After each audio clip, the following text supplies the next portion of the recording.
here in Leeds. At the First Direct Arena. For Europe's Strongest Man 2025. 5 grueling events to find out who takes the title of Europe's Strongest Man. Yeah, Europe's just massive. One of the crown jewels in strongman. I think Europe's Strongest Man as a title is very important. And your recognition throughout the fandom of strongman is going to go up taking this title.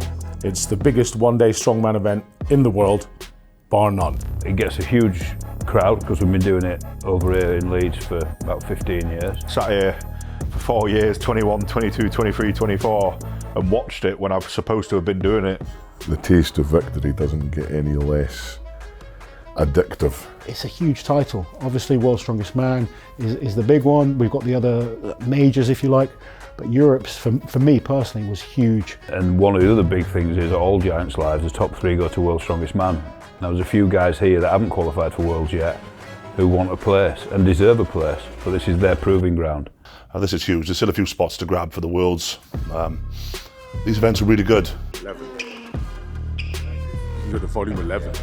Someone said to me today, they're like, did you take your nervous yet today? And I was like, I'm after taking about 8. Which one was meant to be the nervous one? There's many favourites for today, but there's 3 in particular who have won the title before, or in fact a current champion in Luke Stolman, who has won Europe's Strongest Man twice now. I managed to win my 2nd title back in 2024, which was pretty mad. Just coming off the back of his Britain's Strongest Man win. Stripping that body fat down, being a little bit leaner, a little bit more fitter. It really helped the Britain's Strongest Man, so we kept that kind of philosophy going. He is supported by his big brother Tom, who isn't competing but is here to cheer him on. Luke, I know you're the returning champ and looking for your 3-peat, but I talked to your brother. He's actually rooting for me this time around. Then that's it, it's game time. Luke Stolman looking absolutely tremendous. His fitness is something he's been working on. He had an amazing performance at Britain's Strongest Man and he's hungry to win. So I think he's looking in great form and he's certainly going to be a contender for the overall win. Weeks and weeks of training just to get here, just to make it onto this stage this day, just to be here, just to be present. And I'm 40 years old now. For him being at age that he could technically be my father, him improving takes a bit more effort and with more time than for somebody like me. Not the oldest competitor, this Europe's Strongest Man. Rauno Heinler, I think he's 42. So Rauno, I know you're old. It's time to let the new blood in. It's quite nice not to be the oldest. We have got former 2020 Europe's Strongest Man Luke Richardson. Luke Richardson, who's only 28 now, finally returns to Europe's Strongest Man 5 years later to try and regain the crown. The man has had more hardship than most men who've competed in the sport of strongman.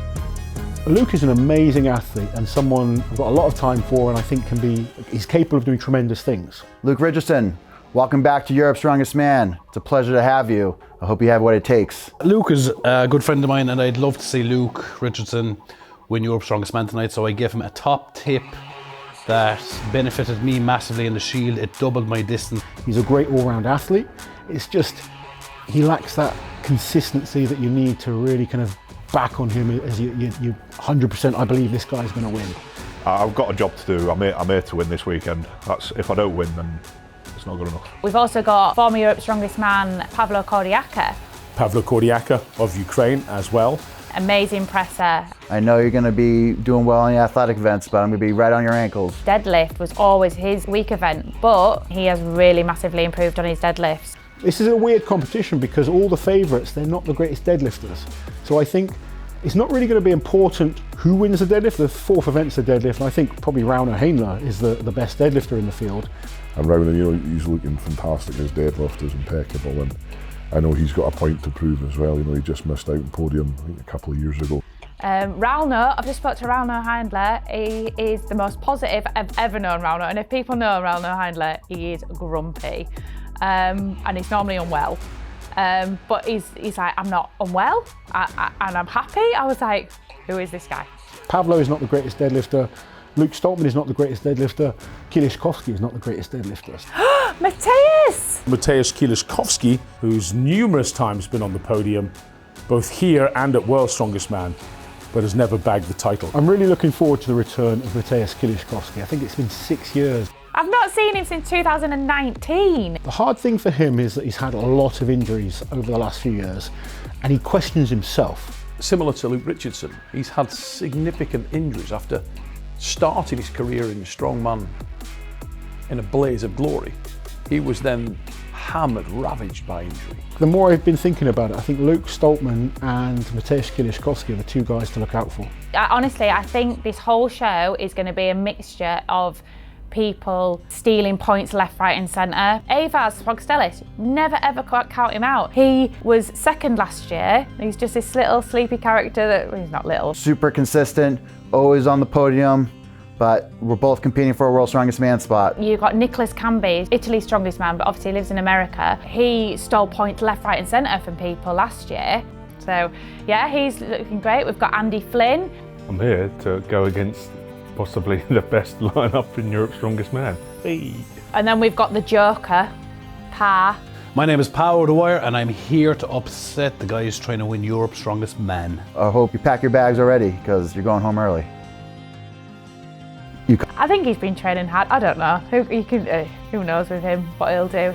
He'll give you some good content, I'm sure. There's dark horses, and in particular the dark horse Paddy Haynes. Fear ye the dark horse, right? Well, not one of the bigger guys, but he will definitely do some damage. I can see him doing, maybe not podium, but being very close to it.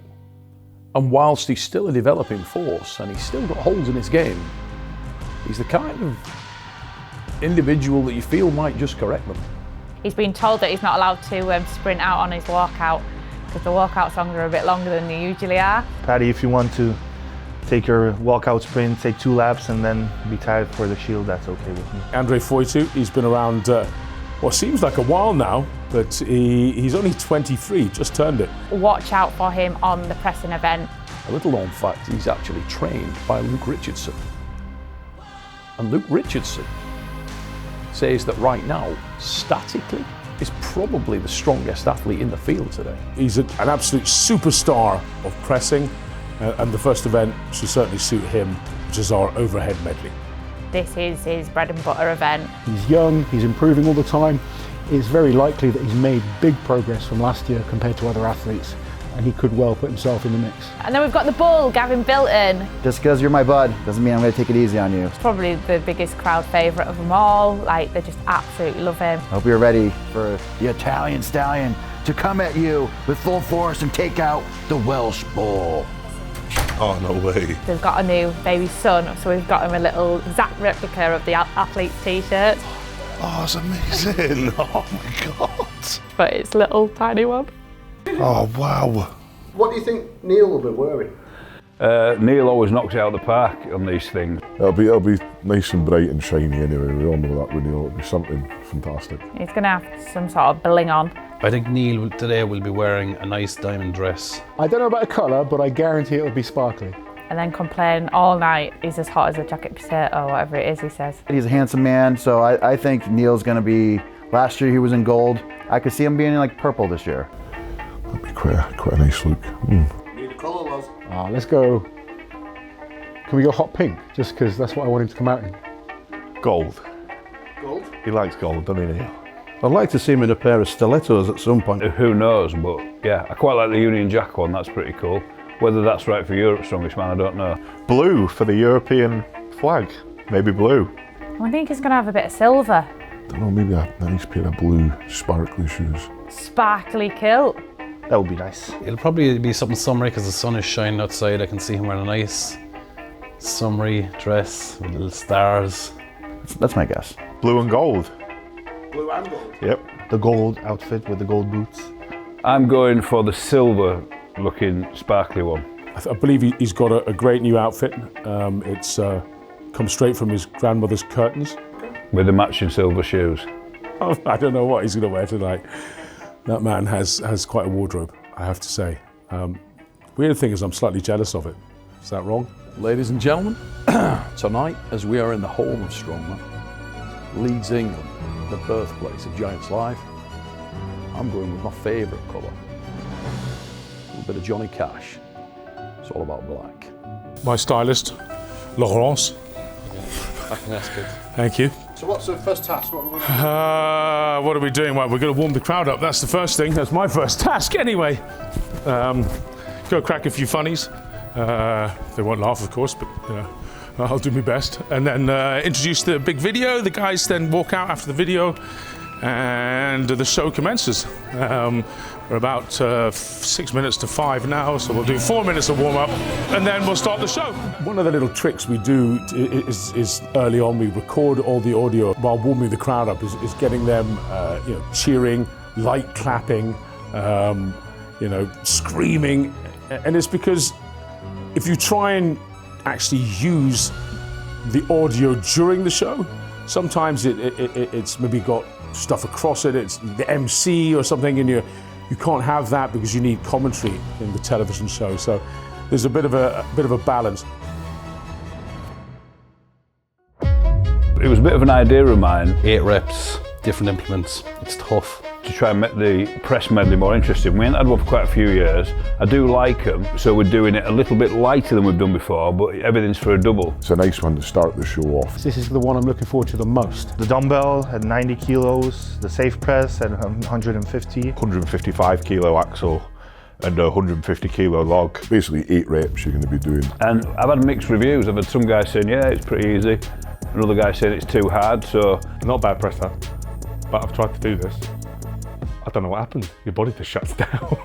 A lot of it comes down to judging the right weights and the right amount of repetitions in the right time period. When you're switching dumbbell, axle, log, you know what I mean? Your mind's got to switch the techniques because they're all very different. It's very easy to make a mistake on here, and if you make a mistake on an 8 rep press medley, it turns into 9 reps. Yeah, it's going to be tough. It's going to be a fast event. I don't know what's going to happen, but I'm quite excited to see what's going to happen. So I have a little bit of motto, win the press, win the show. So I'm looking to start on a real high. I think Andre's a fantastic presser. A great event for me, and hopefully we can secure first place. Pavlo with his athleticness. Mateusz, Luke Richardson's going to do great in this one. In training, basically, I've just been doing the comp run because there's no better way to train for this, really, other than just keeping your general pressing strength up there than doing it. So I've been able to shave off kind of them little minute and really detail it in so that I'm shaving off a second here and a second there. Between 2 and 4 people will complete it, which to me is fine.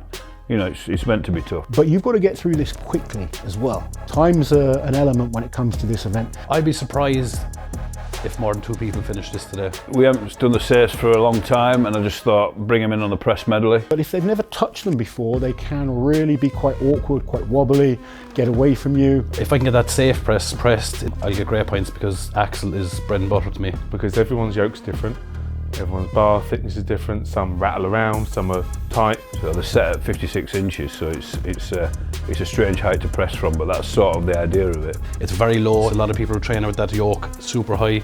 This yoke is down around sternum level. Put a bit of a spanner in the works because guys either seem to be really good at them or absolutely terrible, and even some guys that are good pressers are struggling on them. Richardson, Kieliszkowski are next to, and both men diligent lifters, so smooth. I think we could see a finisher here with Andre Foitu. Absolute beast when it comes to overhead lifting. Let's see how he copes with the safe lift. Strict presses this up. Needs to lock this out. There we go. Luke Stoltman, unbelievable recovery there.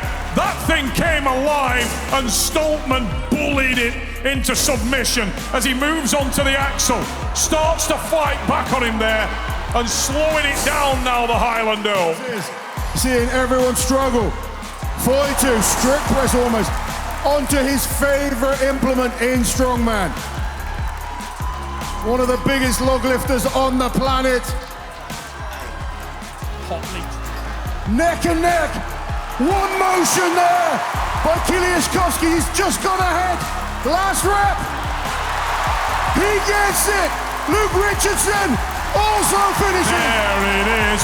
Wow. I thought event 1 was magnificent. And I think Darren Sadler, my partner, has done, once again, a magnificent job. The press medley on paper looked not easy, but looked well doable. And when the guys started training it, I think they realised it was hard.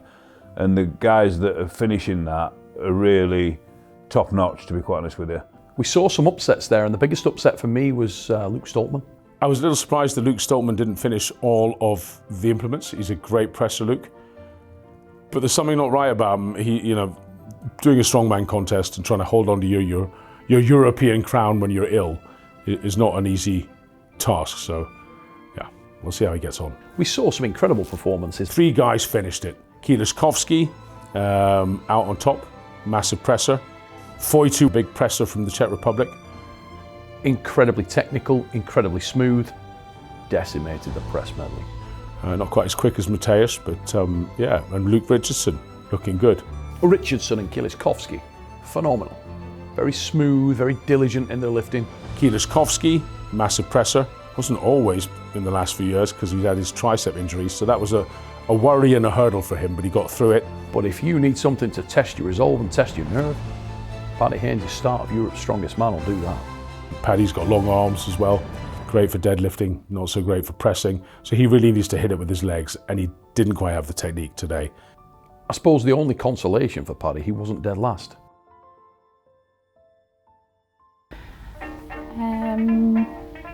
Struggling a little bit now with that. And a little see-through so I can just see the... Cut. I'll do that again. Hello. What's Neil going to be wearing today? What's Neil going to be wearing today? Oh, something very spandangly. I want to see a gold suit. That would be nice. It's going to be sparkles. I think he's going to have a fantastic shoe. Sparkles, definitely, but kind of something that kind of just catches the light every so often. I don't know how to describe it. Colour. Black or dark blue. Gold. Gold. He likes gold. Something hideously glittery, I think. Either gold or silver. Mirrorballs and unicorns. Somebody else has got fantastic shoes, so I hope he's brought his A game. He's going to try and outdo Neil. I'm expecting big things from Nick. Yeah. I am. Big things. Nicola will be on the live stream. Professional, black giant size polo shirt, for sure. Boots? Professional. Boots, yeah, boots. Cowboy boots, probably white. Pink. Maybe orange. Okay. Is that because of them shorts? I think she'll be wearing silver spaceman cowboy boots with a nice wedge. I think you might have had a tip. We should do our research before we start these interviews.